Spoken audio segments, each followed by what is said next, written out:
I used to love this sign right here, but recently it had me really question, why do I reach for coffee every day?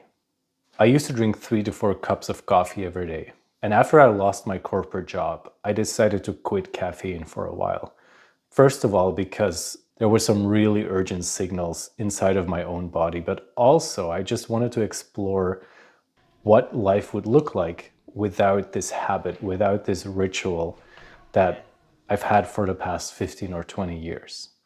And this isn't about coffee being good or bad. This is just me exploring what's on that sign.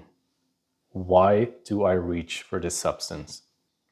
And the first thing I discovered was that coffee doesn't really wake me up. It just puts me in a state of urgency. It creates a rush that is adrenaline. Adrenaline that, allowed me to be productive, to do all kinds of stuff.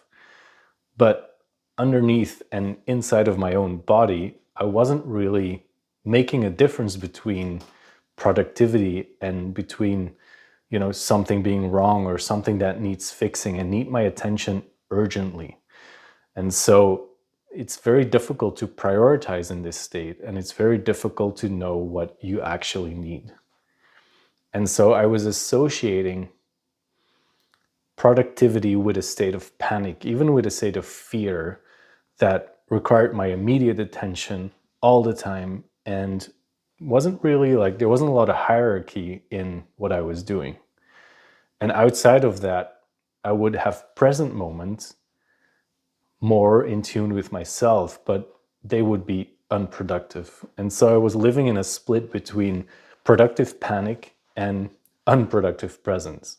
That system has now disintegrated a bit. No longer is productivity associated with anxiety or panic. The second thing I noticed is that when I had a project to work on myself or at work, when I was going to go into a meeting or into a moment of focus that really required my attention, I would make another coffee. And the sign subtly says something really important, that first you need a coffee. And what does it actually mean? It means that you're telling yourself that you can't do it without coffee, or you can't do as good of a job on your own. You need something to support you. You need something to hold your hand. I went to coffee shops or standing by the coffee machine, finding other people that were in the same spot.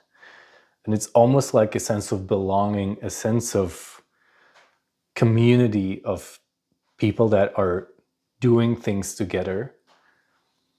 But to me,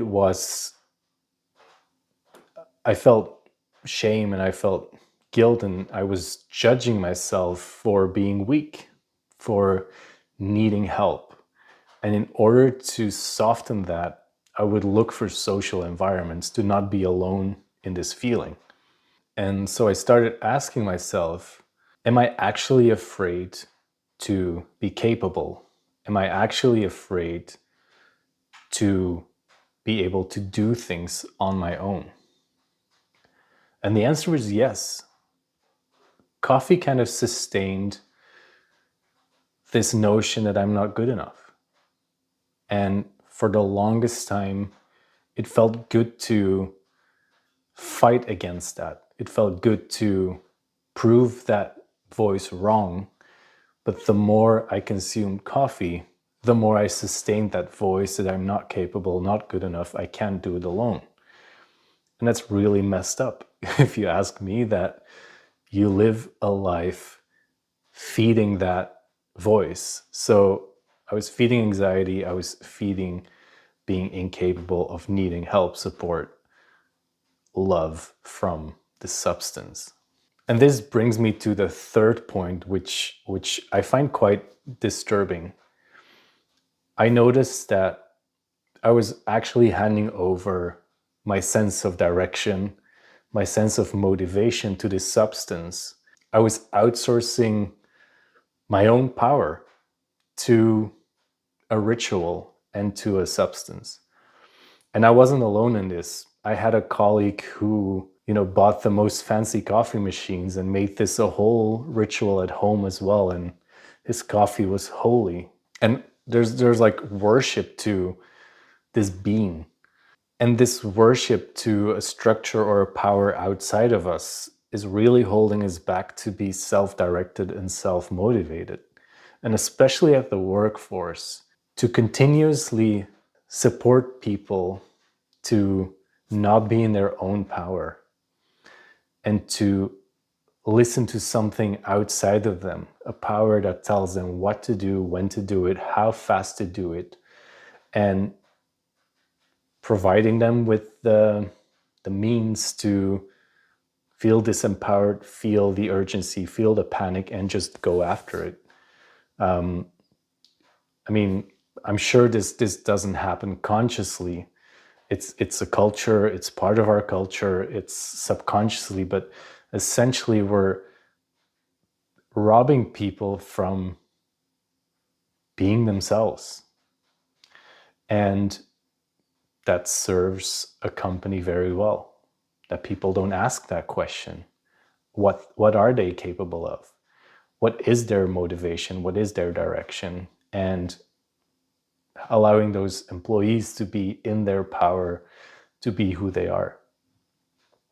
And I know this is where I might ask questions that not a lot of other people ask, but my work on self-leadership is really pushing me in that direction to know what am I doing that I can improve to be a better leader, to be more aware about my own blind spots, really. Because the more I work through items and topics like this, the more I can see how I am my own obstacle. And I think that's always the case, that we put ourselves into our own limitations, into our own prison. And so that's the work that I do. And this was just a crazy fun experiment to see psychologically what coffee meant to me. And once I saw what it does, it was a very good reason, of course, to no longer drink coffee. I can tell you that the first week was pretty ugly. Then it takes about 20 days for your adrenal system to regulate itself back to a more or less normal state. And that's really when the insights come. That's when, the habit creeps in again, or the situations come up again where, like, oh, in the past, I would have definitely had a coffee here, or I would have reached for a second coffee there, or I would have bought one on the road to, before a long drive or before meeting a person, or I would have chosen to have a conversation around a coffee. And so it's just fun to keep yourself in this state of discomfort to really start learning more about yourself. And I think that's what leaders are very capable of, is to hold discomfort, to receive the messages they need to grow. Thank you for watching this video. I might do more of these as I learn to step into my own self-leadership so that I can be of service to others.